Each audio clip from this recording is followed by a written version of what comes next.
I'm Joyce Meyer, and I believe that God can heal you everywhere you hurt. Hi, and welcome to Enjoying Everyday Life. Today we have a special show for you. It is the man, the myth, the legend, Dave Meyer. And he is joining us today on the set of the Talk It Out podcast to discuss how your thoughts affect your marriage. Yeah. What are you thinking about your spouse? It matters. So you also know Joyce will have plenty to add to this conversation as well. Joyce and Dave have been married for 57 years. They have a lot of life experience to share. So get nestled in, grab a cup of coffee. You will not want to miss this time of sharing stories, wisdom, and laughs. You have no idea what we have planned for you, so. Yeah, right. For Joyce? Yeah, no. For you. You, Dave. Okay. I can walk off the set anytime I want. He's already starting with threats. Welcome to Talk It Out. Yeah, right. We have a special guest with us today on the show, one of your favorite guests of all time. Dave Meyer is here with all of the ladies today. Yay! And we know that the marriage episode that we did quite a while ago is the top played episode of all of Talk It Out. So Dave, you're the smash hit here. Well, they just want to see what's behind Joyce. Who's the guy behind the lady? Yeah, right. And I think a lot of people want to talk about their marriage a little bit too. So today we're continuing our reoccurring series on what are you thinking? And today we're going to talk about the importance of marriage and the way that we think really impacts our relationships, whether you're married or not. This is going to be really helpful. Yeah. But there's no way around it. You can think yourself into a worse marriage sometimes. Oh, yeah. After 56 and a half years, trust me, I've learned how to think right. You both said, oh, yeah. 56 and a half years. 56 and a half Yep. years, yeah. That's quite an accomplishment. It is. It is. How has your thinking about each other, about marriage in general, changed through those years? Quite drastically. In the beginning, of course, I mean, with Joyce, having gone through the childhood she went through, it was very difficult. But in those years, she was like a yo-yo. She did a lot of things erratically because of the hurt she went through. Sure. And, like I told people a couple of times she wouldn't talk to me for 3 weeks, wouldn't say one word for 3 weeks when she got mad. So, those are things that everybody, not 3 weeks probably, but everybody in marriage deals with situations, ups and downs, good and bad. And, to have the blessings in marriage, you have to go through all those things and learn about your wife and your life and how to deal with those situations. And now our marriage is so much different because we basically let each other be themselves. And really, that's God's design, because his design is for, her great qualities to fill my bad qualities or qualities I don't have. You mean there's are any? Right. I knew she'd chime in.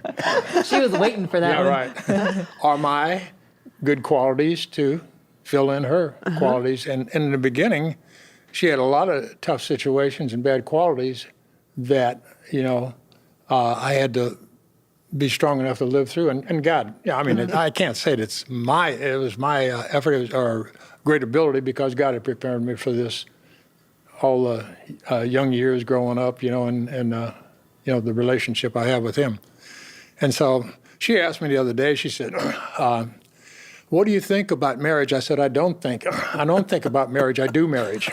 And basically what I do is so good. is I take the Word of God and apply it in areas that it needs to be applied. And really, you can't do that unless you know the Word of God. Yeah. So that's really the crux of marriage is, if you know the Word of God, if you're privileged to know the Word of God, which shows you how to deal with situations, and you apply that Word, then that get you through those situations. And You know, like he said, he knew that he couldn't change me. Right.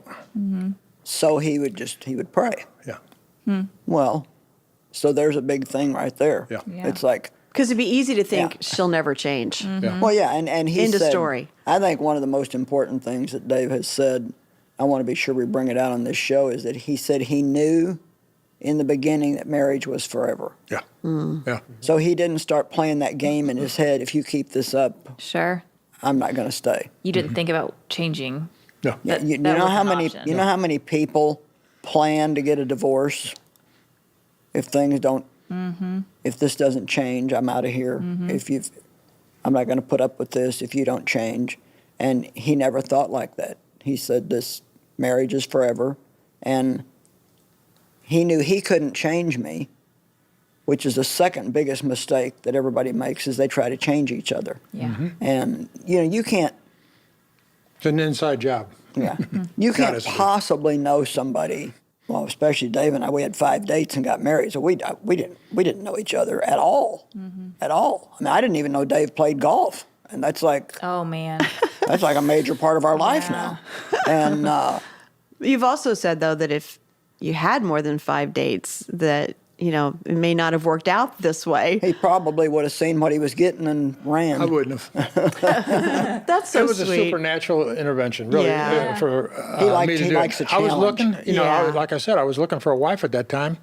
And, I'd been out of service for 3 years, and I was dating 3 girls, and I thought, these are not Well, the girls. look at you, Dave Meyer. Oh, how about that, huh? He believes that faith without works is dead. Yeah, faith without works is dead.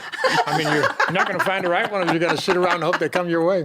And Good so, advice for the singles today. although it did happen that way, a guy needed a ride home, and of course, I think I shared this on the last show. A guy I worked with in the engineering field needed a ride home one night, and there she was outside. And I had prayed for somebody, and I prayed for somebody that needed help. And That was a mistake. no, it wasn't a mistake. That's how I got you.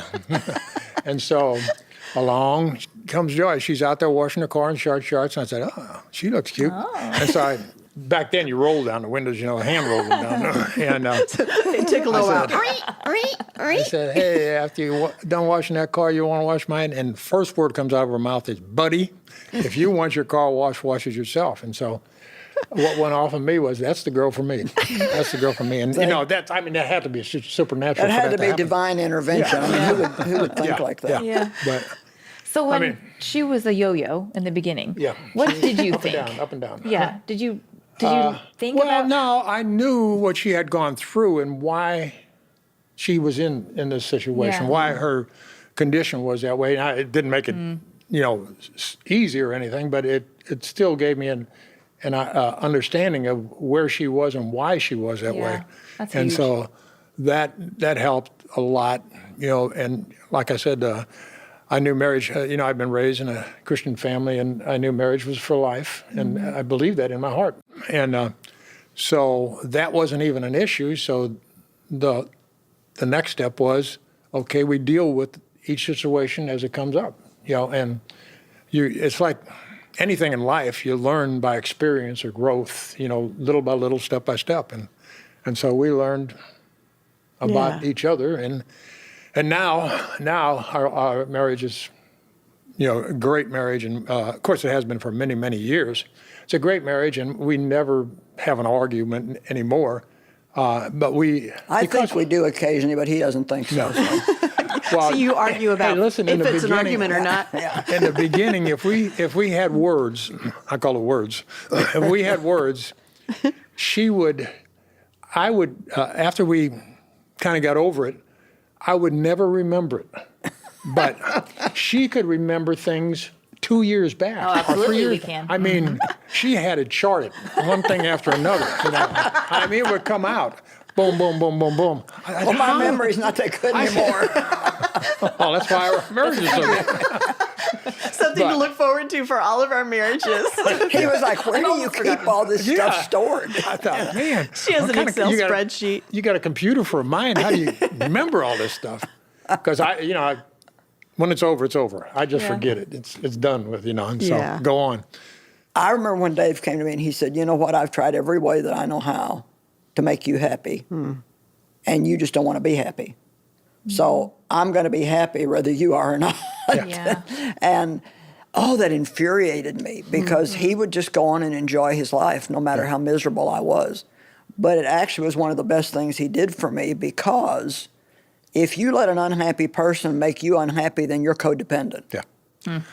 And Yeah. a lot of people watching are. Yeah. They wait to see if they can be happy till they see if their kid that's a problem is happy or their husband that's a problem is happy.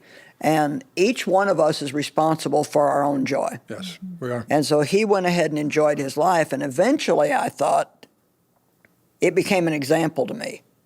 And I wanted what he had. So for Christian people watching, if you're married to somebody that's either an unbeliever or somebody that's a wounded believer, you need to live the Christian life in front of them. Don't stay so busy trying to get them to do what's right, but you just be stable in doing what's right. Yeah. And that really had a greater impact on me than anything. And then as far as thinking is concerned, one of the big mistakes that I made is I would always think about what was wrong with Dave. Yeah. And that's what we shouldn't do, because if you took a list and you wrote down everything that's right with the person you're married to and everything that's wrong with them, I can pretty much guarantee that the right list would be a lot longer than the wrong list. I did that one day. Was that right? Yeah. Yeah. Yeah. It took some work though, because I was Yeah. really mad that day. Yeah. But it did take some work. Yeah. So the Your wrong mind is things all are at the wrong. forefront of your mind. Yeah, those all came out that long. Yeah, that's the all on wrong the list got front. longer first. You had to search Yeah. for the good. I did, but it helped. But it's like when we focus on those things, then you forget all the good things. Yeah. And what we need to do is pray about the things that are bothering us, and always remembering, anytime you pray for somebody else, you better do it with some humility, because you got issues too. And That is such a good So point. true. Yeah. I mean, I just, Yeah. anytime I Yeah. pray about something that I think is wrong with somebody else, I always say, I got plenty of issues of my own, so I do this with all humility. And the other thing is, when you pray for somebody, don't expect everything to work out perfect right off the bat. Matter of fact, it usually gets worse, because then when you're praying and God's working on them, then their flesh is going to act up. And people think, well, prayer didn't work. But that's the time to get encouraged, not discouraged. And most people get discouraged because they think their prayer isn't working, when in actuality, it is working. Yeah, I had that exact experience praying for Tim. And I had prayed this verse that I knew God gave me for him for years in our marriage, when this problem came to light that he had a problem with pornography. Yeah. And at first I was like, God, how can this be? I've been praying this for so long. Yeah. And so why are we having this come up now? And it was just like God told me so clearly in my spirit, it's come up now because you've been praying this. He's Right. going to deal with it. You're going to get past Exactly. it. So it feels like Yeah. the prayer wasn't answered. Everything fell apart Right. instead. And sometimes you have to get to that point for the prayer to be answered. That's right. Because that's true. When God most starts cases. dealing with you, you usually act worse. Yeah. That's so And so you see, now when I act bad, you can just, God's working. Yes. Dave. God's answering my I give you a prayers. certain amount of time. Well, we do love it better now. when Joyce is teaching, and she always uses so many great stories about Dave. And every now and then, Dave disagrees on a story, and He thinks I exaggerate. I don't know how anybody could think that I would exaggerate. You embellish stories, and Nice. that means you add to. well, we're going to take a look at one of those experiences that we had at a conference. And then we're going to come back and dissect it and talk about a few of the things that come up in this conversation. It's going to be fun. Watch this. Dave did a little shopping today.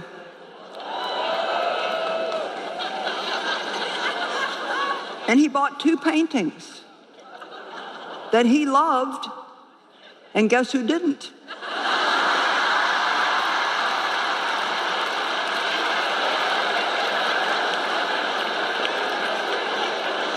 And do they match anything in the house? Dave likes things to stand out.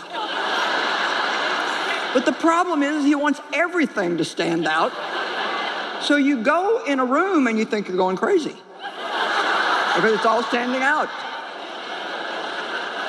Okay, now, this is between sessions, and I'm not liking this. And I could feel it coming. How many of you know you can feel it coming? It starts somewhere down in here and just moves up. And here's the trick. You got to stop it before it gets to your mouth.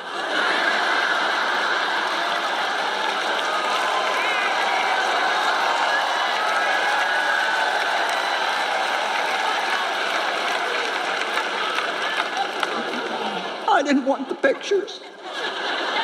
I didn't want to spend the money. But we have them. And I realized I am going tonight to teach on entering the rest of God. Come on, I am going tonight to teach on entering the rest of God, and the devil is standing on his head trying to upset me. And I'm not going there. Been there, done that, no thank you.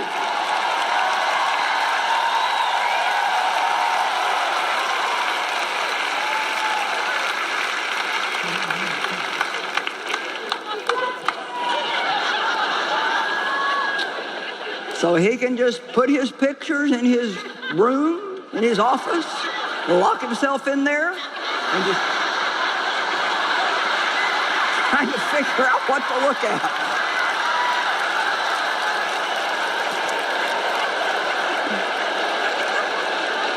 He's talking to me about these paintings, and I've got like a million things running through my head trying to get ready for all this stuff, and I'm like, painting. How much? What, huh? And then I had to go see them, and I didn't want to go see them because I didn't have time to go see them. And then when I saw them, I really didn't want them, but we have them.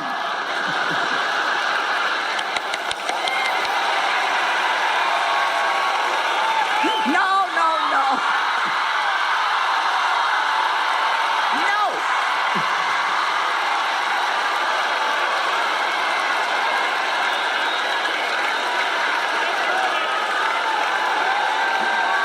Do not give him a microphone. Now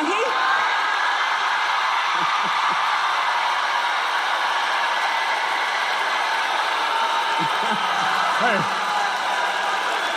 you know, this was long overdue. Go over and sit down for a minute, will you? This has been long overdue.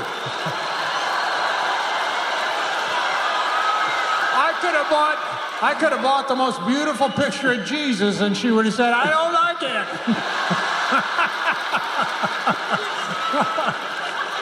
Hey, listen. She's inferring that I'm always right. Well, I'm married to Miss Wrong. The problem is her first name is Never.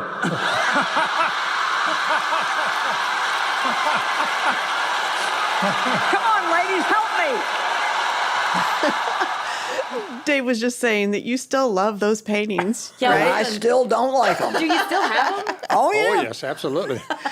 You would not will- believe the artwork that Dave has in his office. And it's beautiful. Oh, I it's mean- beautiful. Everything in there's different. It's a matter of opinion, It's my like, dear. I know.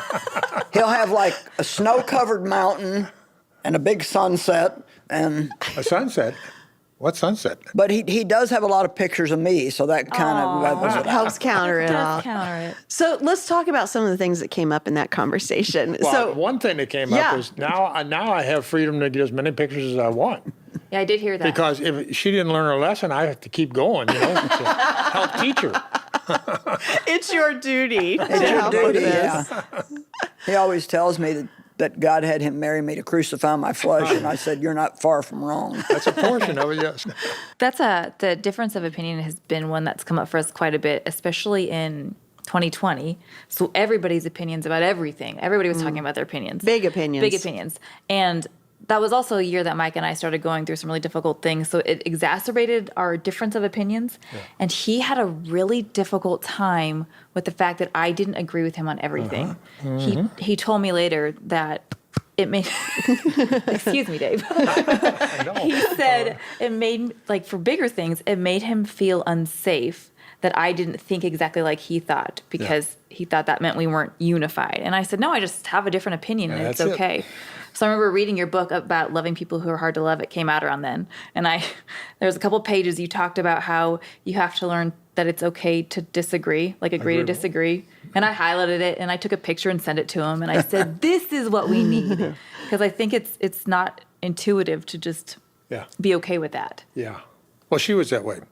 She was that way because of the way she had been treated. Yeah. And she thought when I disagreed with her on something or I had my opinion on something, it wasn't actually a disagreement. I have an opinion, she's got an opinion.